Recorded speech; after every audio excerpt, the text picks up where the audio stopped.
বিজেপিকে হটিয়ে কংগ্রেসকে ক্ষমতায় এনে এখন সর্বনাশ।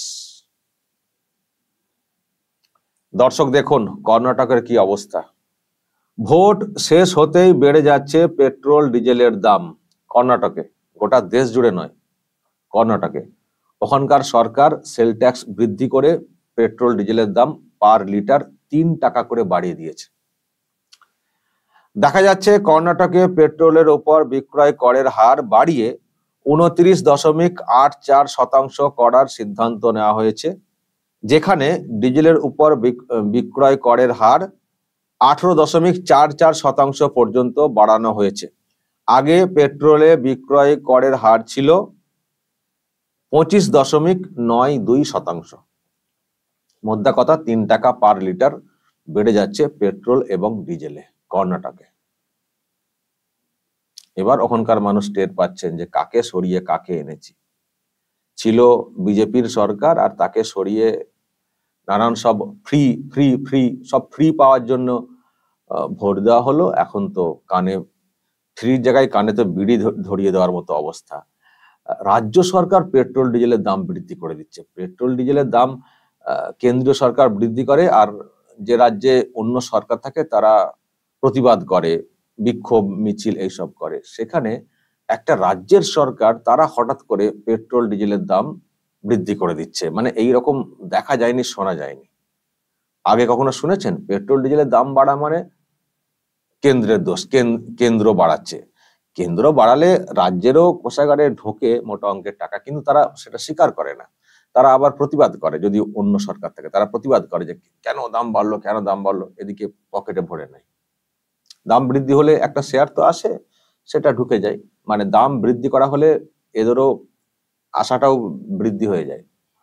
তো সেই জন্য মুখে মানে মানে তারা স্বীকার করেন না, যারা দায়িত্বে থাকেন এখানে প্রতিবাদ করা হয়, কেন্দ্র বাড়ি কেন বৃদ্ধি করছে, কেন বৃদ্ধি করছে এইসব বলা হয়।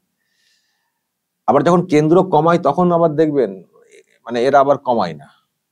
যখন কেন্দ্র বলে যে আমরা কমালাম, এবং রাজ্যের যে সরকারগুলো রয়েছে তারাও কমাক, তাদের যে ভ্যাটটা যেটা ওঠে সেটাও কমাক। এবং আপনাদের নিশ্চয়ই মনে আছে এরকম একটা ঘটনা ঘটেছিল, কেন্দ্রীয় সরকার একটা টাকা কমায়, তারপরে রাজ্য সরকারগুলোকে অ্যাপিল করে যে আপনারাও ভ্যাটের টাকাটা কমান। তো সেটা শুনে বিজেপি শাসিত যেসব রাজ্য তারাই দেখেছিলাম বেশি তারাই অনেকটা টাকা কমিয়ে দিয়েছিল, এবং অবিজেপি শাসিত রাজ্যও কমিয়েছিল ততটা না হলেও। কিন্তু পশ্চিমবঙ্গের সরকার কিন্তু কমায়নি, তো এইসব তো ছিলই। কিন্তু এখন যেটা একেবারে একটা অন্য টাইপের খবর সামনে এসছে, যে একটি রাজ্যের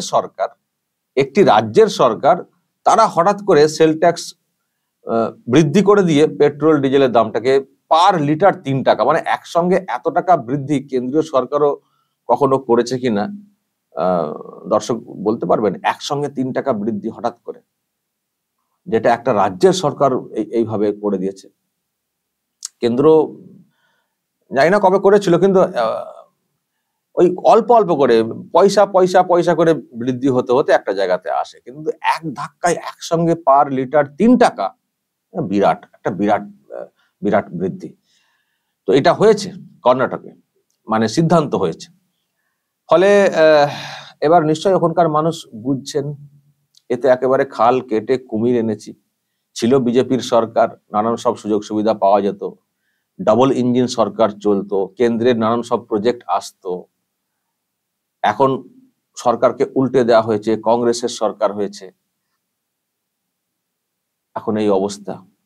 না ঠিক করে প্রজেক্ট আনতে পারছে, না ঠিক করে নিজেরা চালাতে পারছে। এখন আবার পেট্রোল ডিজেলের দাম বৃদ্ধি করে দিচ্ছে, যেটা কেন্দ্রের করার কথা। সেখান থেকে যা শেয়ার আসবে ঠিক আছে, কিন্তু কেন্দ্রের করার কথা সেখানে রাজ্য সরকার করে দিচ্ছে। বলছে নাকি যে সরকারি যেসব প্রকল্প রয়েছে সেগুলোকে চালাতে হবে, ডিএ দিতে হবে, সেই জন্য বৃদ্ধি করা হচ্ছে, রাজস্ব আদায় যাতে আর কি বাড়ে সেই জন্য। তো তার মানে কি দাঁড়াচ্ছে, ওই ফ্রি নেবেন, চলো বেশি দিয়ে পেট্রোল ডিজেল কিনুন, ফ্রি দেব, এই তো অবস্থা। এই যে ফ্রি কোথা থেকে দেবে সরকার? সরকারে যারা থাকেন তারা তো চেষ্টা করেন কিছু যদি অন্যভাবে পকেটটা মোটা করা যায়। তো তারা আবার ফ্রি কোত্থেকে দেবেন? ঘর থেকে দেবেন নাকি? এই মানুষের টাকা থেকে দেবে। তো তো এত ফ্রি ঘোষণা হয়েছে, ওখানে বলা হয়েছিল ভোটের সময় যে মহিলাদের বাস ভাড়া লাগবে না, মহিলারা বাসে উঠলে তাদের বাস ভাড়া লাগবে না, ইলেকট্রিক বিল কত কি কমিয়ে দেওয়ার কথা বলা হয়েছিল, সব ফ্রি ঘোষণা। এখন বাস ফ্রি প্রকল্প চালাতে গিয়ে এখন আর টাকা নেই, চলো মানুষের ঘাড়ে বোঝা চাপিয়ে দাও। আর পেট্রোল ডিজেলের দাম বৃদ্ধি মানে সব দাম বেড়ে যাবে, কারণ যানবাহনের খরচ বেড়ে যাবে না, তার মানে সব দাম বেড়ে যাবে, মূল্য বৃদ্ধি হবে। আবার মূল্য বৃদ্ধি হলে বলবে কেন্দ্রের দোষ। আর কেন্দ্রের দোষ তুমি তো যা করেছো ভাই, তুমি তো সব ডিসব্যালেন্স করে দিয়েছো, ফ্রি দিতে গেছো, এখন টাকা নেই, তুমি এদিকে বৃদ্ধি করছো, তো সব তো ডিসব্যালেন্স হয়ে যাচ্ছে না। ফলে দর্শক এই হচ্ছে ব্যাপার আর কি। এবং দেখবেন এই ইউপিতে বা আরো কিছু কিছু জায়গাতে দেখবেন কংগ্রেস ভালো রেজাল্ট করেছে, কিন্তু সেখান থেকে যেসব খবর আসছে আপনারা হয়তো দেখেওছেন, সোশ্যাল মিডিয়াতে ভিডিও ভাইরাল হয়েছিল, সব ফ্রি ঘোষণা করা হয়েছিল যে কি মহিলাদেরকে 1 লক্ষ করে টাকা দেওয়া হবে, এইসব কি সব বলা হয়েছিল। জানি না সরকারে এলে তারা কোত্থেকে দিত, নাকি ওই এসেই পেট্রোল ডিজেলের দাম সহ আরো অন্যান্য সব বৃদ্ধি করে দিত কিনা কে জানে, যদি ইন্ডি সরকারটা আসতো। এত ফ্রি ঘোষণা করলে দেবেন কোথায়? এই যে আমাদের রাজ্যে ভাতা দেওয়া হয় বা ওই অমক তমক ফ্রি ফ্রি বলে বলা হয়, যদিও সেরকম কিছু হয় না, তাতেই তো দেখছেন কি ভাড়ে মা ভবানী হয়ে গেছে। মানে ওই কেন্দ্রের ডাকে অন্যান্য রাজ্য পেট্রোল ডিজেলের ভ্যাট কমালো, এ রাজ্য কমায়নি। তো দেবে কোত্থেকে? কালীঘাট থেকে দেবেন নাকি? দেবেন কোত্থেকে? ওই মানুষের ঘাট থেকে। এখানে দেখবেন, এখানে পেট্রোল ডিজেলের দামটা নতুন করে বৃদ্ধি করতে পারছে না, কিন্তু ইলেকট্রিক বিলটার থেকে টাকা ঘরে ঘর থেকে নিয়ে চলে আসছে। হ্যাঁ, মানে ইলেকট্রিক বিলের টাকাটা দেখবেন কিভাবে বেড়ে গেছে, আপনারা নিশ্চয়ই নিজেদের মিটারটা দেখেন কত বৃদ্ধি পেয়ে গেছে। ইলেকট্রিক আমাদের এখানে পেট্রোল ডিজেল থেকে পারছে না, কিন্তু ইলেকট্রিক থেকে একেবারে পকেট মারি চলছে, টাকা নিয়ে চলে আসছে। টাকা জমা না করলে ইলেকট্রিক লাইন কেটে দিয়ে চলে যাবে। দেখছেন তো কি হচ্ছে। ফলে এই আর কি দেখানোর চেষ্টা হচ্ছে যে আমরা কত দিচ্ছি গো, কত দিচ্ছি। কোত্থেকে দিচ্ছ? হয় তোমরা ঋণ করছো, লোন নিচ্ছ রাজ্যকে দেনাতে ডুবিয়ে, না হলে ওই অন্য দিক দিয়ে পকেট মারছো, এই করে দিচ্ছ। আবার কি করে দিচ্ছ? এই তো হচ্ছে অবস্থা। আর এখানে পেট্রোল ডিজেলের দাম কি বৃদ্ধি করবে? এখানে তো অলরেডি চড়া। এই যে কর্ণাটকে যে 3 টাকা করে পার লিটার দাম বৃদ্ধি হয়েছে, ওখানে এই 3 টাকা করে বৃদ্ধি করে কত দাম দাঁড়াচ্ছে শুনবেন।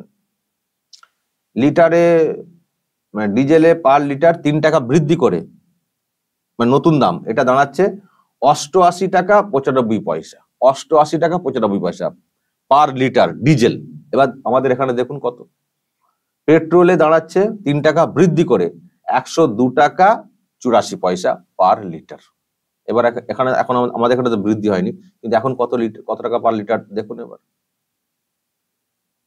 আমাদের তো এমনিই মেরে রেখে দিয়েছে, আর কত বৃদ্ধি করবে।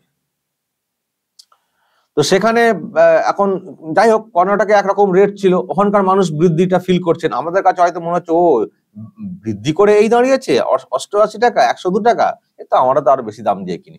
আমাদের কাছে বিষয়টা এরকম মনে হচ্ছে না, কারণ আমাদের অলরেডি মাথায় তো একেবারে চাপিয়ে দিয়ে রেখে দিয়েছে। কিন্তু কর্ণাটকের মানুষের মনে হচ্ছে তারা তো হঠাৎ করে বেশি দামে কিনতে গেলে, ধরুন আমরা যে জিনিসটা যে দামে কিনি, যদি হঠাৎ করে 3 টাকা বেশি দিয়ে কিনতে হয়, তো আমাদের কাছে তো ধাক্কা লাগবেই। সেরকম আর কি, ওখানকার মানুষ কম দামে পাচ্ছিলেন।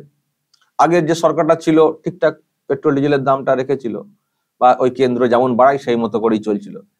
হঠাৎ করে 3 টাকা বৃদ্ধি, সেটা একটা ধাক্কা লাগবেই।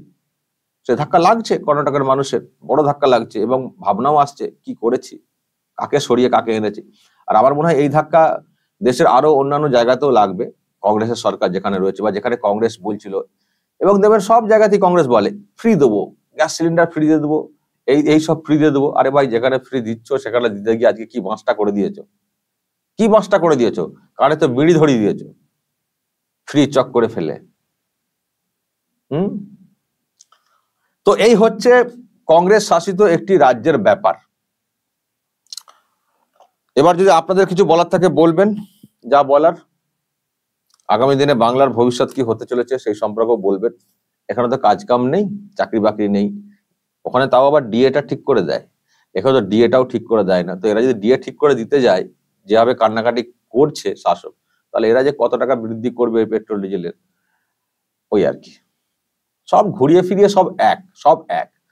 কিন্তু এগুলো না প্রকৃত উন্নয়ন নয়, যেটা আমি বারবার বলে থাকি, এগুলো প্রকৃত উন্নয়ন নয়। এই সবাইকে লক্ষ্মীর ভান্ডার টাকা দেওয়া, এগুলো প্রকৃত উন্নয়ন নয়। আবার কি উন্নয়ন হচ্ছে? সৌরভ গাঙ্গুলির বউকেও 1000 টাকার লক্ষ্মীর ভান্ডার, এই আবার কি উন্নয়ন? এটা কোনো পলিসি হলো? সকলকে সাইকেল দেওয়া, এটা কোনো পলিসি হলো? দিলে যদি মহিলাদেরকে মানে নিজেদের পায়ে দাঁড়াতে মানে দাঁড় করাতে চাও, তাহলে তাদেরকে একটা সবাইকে কেন দিতে হবে? যাদের দরকার তাদেরকে দাও, যাতে করে তাদের বিষয়টা একটু ভালো করে চলে। তুমি শিল্পপতির বউকেও দিচ্ছ 1000 টাকা, আর যে মানুষটি গরিব মহিলা তাকেও দিচ্ছ 1000 টাকা। আরে আবার কি সিস্টেম? ওরটা নিয়ে একে 2000 করে দাও, তবেই তো এনার চলবে। ওনার দেখা গেল যাকে ওই বড় লোকের বউকে যাকে 1000 টাকা দেওয়া হচ্ছে তার কোনো কাজই লাগছে না, তিনি নিয়ে ওই ফুচকা খেয়ে ইত্যাদি করে শেষ করে দিচ্ছেন, কিন্তু ইনার চলছে না, গরিব মানুষটি চলছে না। তো সরকার তো এটা হবে, সরকার সবসময় সাম্য আনার চেষ্টা করবে, অর্থনৈতিক সাম্য। আমি বারবার এই কথা বহুবার বলেছি, এটা তো পলিসি হতে পারে না। সকলকে ফ্রি, মহিলাদের সুবিধা দেওয়ার আছে, নিশ্চয়ই দেবেন, কেন দেবেন না? যদি এরকম বলে দেওয়া হয় বাসে উঠলেই সবার জন্য ফ্রি, তো বাসটা চলবে কোত্থেকে, কিসের টাকায়? ধরুন একটা বাসে সব মহিলারা উঠে পড়েছে, তো বাসটা কিসে চলবে? তখন দাও পেট্রোল ডিজেল দাম বেশি দিয়ে কেন, পেট্রোল ডিজেল কেন বেশি করে, বেশি দাম দিয়ে। অনেকে বলবেন আমি তো কিনি না পেট্রোল ডিজেল, ওইটাই তো বোকামি। আপনি কেনেন না তো কি হয়েছে? আপনি বলবেন যে আমি তো সবজি কিনে খাই, আর সবজি যে খাচ্ছেন সবজির দামটা ওটা তো বেড়ে যাবে, কারণ সবজিটা আসছে তো পেট্রোল ডিজেল দিয়ে ব্যবহার করা গাড়ির মাধ্যমে, তো সেই খরচ বাড়লে সবজির দামটা তো বেড়ে যাবে। এটা তো বুঝতে হবে। এই যে বোকামোগুলো করা হয় না, আমার তো গাড়ি নেই, ও যার বাড়ছে সে বুঝবে। আপনি যে বাসে যাবেন, বাস ভাড়াটা যে বেড়ে যাবে, সেটা মহিলাদেরকে নাই বলছেন ফ্রি, বাকিরা? এগুলো কোনো সিস্টেম হলো? মহিলাদের ফ্রি দিন না, যারা গরিব মানুষ তাদেরকে দিন, তাদের একটা কার্ড করে দিন, তাদেরকে দিন। যাদের বাস ভাড়া একটু দূরে যেতে অসুবিধা হবে বাস ভাড়া দিয়ে কাজ কামে, তাদেরকে দিন না। সকলকে, একজন যার খরচ করার ক্ষমতা আছে তারও ফ্রি। এটা কোনো কথা হলো? যদি এরকম সকলকে ফ্রি হয় দেওয়া হয়, তো কবে অর্থনৈতিক সাম্যটা আসবে আমাদের দেশ জুড়ে? যে না একটা সাম্য, সবারই মোটামুটি পয়সা থাকবে। এ কি হবে? ওই যে গ্যাপ, সেই গ্যাপই থেকে যাবে। এইরকম গ্যাপই থেকে যাবে, কারণ তুমি তো একেও 5 টাকা দিচ্ছ, একেও 5 টাকা দিচ্ছ, তো গ্যাপ তো একই থেকে যাবে। তুমি যদি যার আছে তার থেকে নিয়ে যদি যার নেই তাকে তুমি ডবল দিতে, তবে তো তোমার সাম্যটা আসতো। এগুলো কি বোঝাবো আমরা? ছোটখাটো মাথায় আমরা যদি এগুলো বুঝতে পারি, বুঝি সাধারণ অঙ্ক, তাহলে যারা সরকার চালাচ্ছেন তারা কেন বোঝেন না? আসলে তারা বোঝেন না, বুঝতে চান না এই জন্যই, কারণ তারা একটুকু ভালো করে বোঝেন যে কোনটা কি বললে ভোটটা পাওয়া যাবে, সস্তায় ভোটটা পাওয়া যাবে, সেই জন্য তারা করে দেন এইসব প্রকল্প ঘোষণা করে দেন, দিয়ে সামলাতে পারেন না। ক্ষমতায় তো আসা গেল, পরে দেখা যাবে, এই একটা মানসিকতা আর কি। এবং ওই যে 5 বছর ক্ষমতায় তারা থাকবেন, আরো সর্বনাশ করে দেবেন, ভবিষ্যৎটাকে অন্ধকার করে দিয়ে যাবেন, সব গাড্ডায় ফেলে দিয়ে যাবেন। পরের সরকার এসে আবার কি এত কম্পিটিশন হয়ে গেছে না, এরা ফ্রি দিচ্ছে, আবার অন্য দল ফ্রি ঘোষণা করে দিচ্ছে, তারাও ওই কাউন্টার করার জন্য মানুষকে ফ্রি খাওয়াও। ফ্রি পাবেন কোত্থেকে? এই করে করে এই ফ্রির একটা প্রতিযোগিতা করতে গিয়ে না আলটিমেটলি অর্থনীতিটা ধ্বংসের দিকে চলে যাচ্ছে, নেগেটিভ নিচের দিকে চলে যাচ্ছে। তো কাকে বোঝাবেন? এখন এইসব ক্ষেত্রে হাল ফেরাতে গেলে শক্ত পলিসি গ্রহণ করা প্রয়োজন। এখন শক্ত পলিসি বা কি করে গ্রহণ করবেন? এই যে মোদী সরকারটা এসছে, মোদী সরকার যে একটু চ্যালেঞ্জ করে যে ওই ফ্রি বাদ দিয়ে যদি একটা শক্ত পলিসি নিতে যায়, কিছু করতে যায়, এখন তাদেরকে আবার ফেলে দেওয়ার চেষ্টা হবে। মানুষ তো ওই ফ্রি খেয়ে বসে গিয়ে তো ভোট দিয়ে দিয়েছেন এদিকে, অনেক মানুষ তো ফ্রি চক্করে পড়ে তো সব উল্টে দিয়ে কংগ্রেসকে ভোট দিয়ে বসে আছেন। ফলে স্টেবল সরকারটা তো সংখ্যা গরিষ্ঠতা নিয়ে যে একটা দল দাঁড়াবে এবং একটু ভালো ভালো সিদ্ধান্ত করা হবে, নিতে পারবে, সেই সুযোগ তো এখন সেই অর্থে নেই। ফলে ওই আর কি, ওই ফ্রি, চলো আমরাও ফ্রি যেভাবে চালানো যায় তোমাদেরকে শান্ত করার জন্য, ওই চলছে। সন্তুষ্টি করে কতদিন কিভাবে চলতে পারে, এটা তো ঠিক নয়। এই দেখছেন তো, ওই যে শরিক যে দুটো দল, একজনের 12টা এমপি আর একজনের 16টা এমপি, সব চাই। যদিও তারা এখন আন্ডারস্ট্যান্ডিং এর মধ্যে এসছেন, ভালো কথা। আর যে দলটার 240টা এমপি, তারা যেন ওদের কাছে ছোট। এই যে একটা পলিসি হয়ে গেছে না আমাদের দেশের, এই যে সিস্টেম,